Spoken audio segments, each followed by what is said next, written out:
नमस्कार, मैं हूं आपके साथ रानी बैरागी। चलिए शुरू करते हैं आज की ताजा खबरें।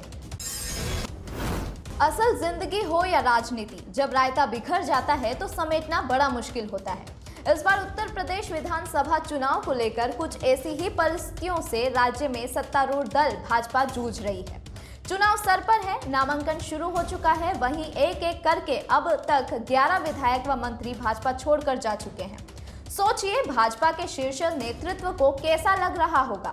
लेकिन इस सवाल का जवाब ममता बनर्जी से पूछा जाना चाहिए। लेकिन यहाँ यूपी और बंगाल में अंतर है।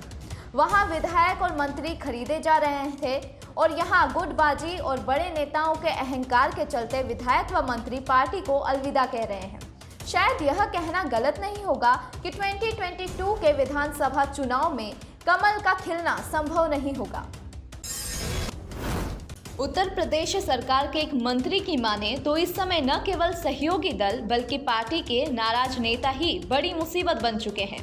पूर्वी उत्तर प्रदेश के एक भाजपा नेता का कहना है कि पार्टी का केंद्रीय नेतृत्व संवेदनशील है। करीब करीब हर नेता पर निगाह रखी जा रही है, लेकिन मुझे लगता है कि काफी देर हो चुकी है। यह सब राजनीतिक गुटबाजी और अहंकार के कारण ये होता चला गया। भाजपा छोड़कर आए स्वामी प्रसाद मौर्य ने भी पार्टी के भीतर गुटबाजी का संकेत दिया। स्वामी प्रसाद मौर्य ने जहां उप मुख्यमंत्री केशव प्रसाद मौर्य को अपना छोटा भाई बताया, वहीं उन्हें भाजपा और उत्तर प्रदेश सरकार में लाचार बताया। उत्तर प्रदेश भाजपा को करीब से समझने वाले जानते हैं कि 2017 के बाद से 2021 तक उत्तर प्रदेश के योगी सरकार मंत्रिमंडल में केशव प्रसाद मौर्य कभी संतुष्ट नहीं हो पाए। उनकी मुख्यमंत्री योगी आदित्यनाथ से लगातार ठनी रही। कहा तो यहाँ तक जाता है कि यदि योगी आदित्यनाथ की चली होती तो लखीमपुर खीरी के सांसद अजय मिश्र टेनी भी केंद्रीय गृह राज्य मंत्री नहीं बनते। इसका एक बड़ा कारण लखीमपुर खीरी के भाजपा नेता विनय कुमार सिंह से योगी का करीबी समीकरण है। मंत्री स्वामी प्रसाद मौर्य ने नाराजगी में भाजपा छोड़ दी, तमाम आरोप लगाए। स्वामी के बाद मंत्री दारा सिंह चौहान ने भी योगी मंत्रिमंडल को अलविदा कहा। दोनों मंत्रियों के इस्तीफा देने की सूचना के बाद उप मुख्यमंत्री केशव प्रसाद मौर्य की प्रतिक्रिया आई। उन्होंने दोनों नेताओं से फैसले पर पुनर्विचार करने और बात करने का संदेश दिया, लेकिन योगी आदित्यनाथ का कोई अता पता नहीं है, जबकि प्रदेश सरकार के मुखिया योगी आदित्यनाथ ही हैं। केशव प्रसाद के समकक्ष दिनेश शर्मा भी उप मुख्यमंत्री हैं, लेकिन वह लगातार लो प्रोफाइल रहते हैं। अखिलेश यादव के एक तंज को याद कीजिए। वह अक्सर कहते हैं कि डबल इंजन आपस में टकरा रहे हैं। अखिलेश यादव का यह तंज केंद्र और राज्य में तालमेल में कमी पर ही नहीं है, यह प्रदेश भाजपा संगठन और प्रदेश सरकार के बीच टकराव, प्रदेश सरकार के शीर्ष नेताओं के बीच के आपसी अंतर्विरोध को लेकर भी है। आखिर दारा सिंह चौहान को दिल्ली बुलाने के लिए विशेष विमान भेजने की जरूरत ही क्या है? साफ है कि सब कुछ ठीक नहीं चल रहा है। प्रोफेसर AK शुक्ला कहते हैं कि जब सब कुछ ठीक था तब मुख्यमंत्री योगी आदित्यनाथ पूरे देश के राज्यों में घूम घूम कर प्रचार कर रहे थे। उन्हें तो पता ही नहीं चला कि उत्तर प्रदेश में कब, कैसे, कितनी समस्याओं ने जगह बना ली है। अब क्या हो सकता है? इसकी एक बानगी देखनी हो तो सहकारिता मंत्री मुकुट बिहारी वर्मा की बैठक में लगी तस्वीर जरूर चौंकाएगी। प्रधानमंत्री मोदी, गृह मंत्री अमित शाह, उप मुख्यमंत्री केशव प्रसाद मौर्य की दमकती तस्वीर दिखाई देगी। योगी आदित्यनाथ यहाँ मौजूद भर दिखाई देंगे। इस तरह की स्थिति लखनऊ के कई मंत्रियों और OBC विधायकों के बंगले में देखने को मिलेगी। राजनीति के जानकारों का कहना है कि दरअसल योगी आदित्यनाथ मुख्यमंत्री रहते हुए कभी खुद इतने बड़े नहीं बन पाए। उन्होंने सहयोगियों के साथ कामकाजी और व्यवहारिक रिश्ते को इस स्तर तक ले जाकर वरीयता ही नहीं दी। केशव प्रसाद मौर्य की टीम के एक सदस्य ने दबी जुबान से स्वीकार किया कि केंद्रीय नेतृत्व किसी भी स्थिति से अनजान नहीं है।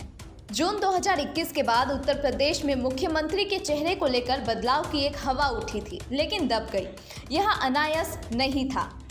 वह सवाल उठाते हुए कहते हैं कि भाजपा की सांसद रीता बहुगुणा जोशी का इंटरव्यू वायरल हो रहा है। वह आखिर इतना नाराज क्यों है? कोई क्यों नहीं समझना चाहता? पूर्वी उत्तर प्रदेश से आने वाले एक भाजपा नेता ने कहा कि जब बात बननी होती है तो सब एक कतार में और लगभग एक राय के होते हैं। जब बात बिगड़नी होती है तो इसका अर्थ यही है कि सब बिखर रहा है और आप बिखरने दे रहे थे। फिर तो एक दिन पैरों तले जमीन खिसकनी ही है। समाजवादी पार्टी के राष्ट्रीय अध्यक्ष अखिलेश यादव के करीबी संजय लाठर कहते हैं कि जब भाजपा जनहित के निर्णय लेने से चूक रही थी और राज्य सरकार अपनों की ही अनदेखी कर रही थी, तब सपा अपनी जमीनी ताकत को सहेजने में जुट गई थी।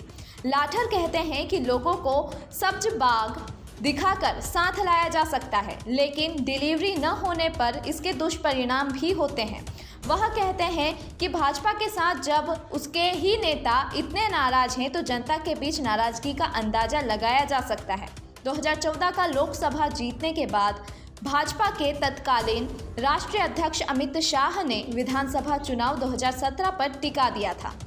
शाह ने प्रदेश अध्यक्ष केशव प्रसाद मौर्य, संगठन मंत्री सुनील बंसल के सहारे हर जाति वर्ग के नेताओं को भाजपा के साथ जोड़ा था।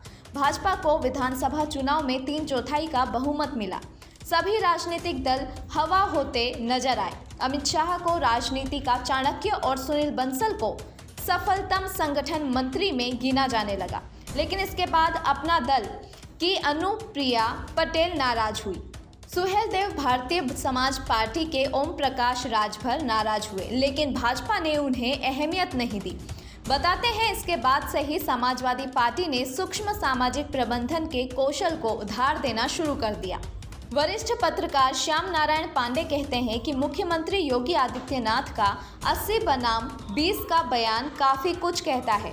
यह बता रहा है कि मुख्यमंत्री को जमीनी हालात का काफी हद तक अनुमान है, इसलिए बस सब कुछ सांप्रदायिक राजनीति के संदेश से ढक देना चाहते हैं। पांडे का कहना है कि भाजपा के भीतर प्रदेश स्तर पर राजनीतिक गुटबाजी से इनकार नहीं किया जा सकता।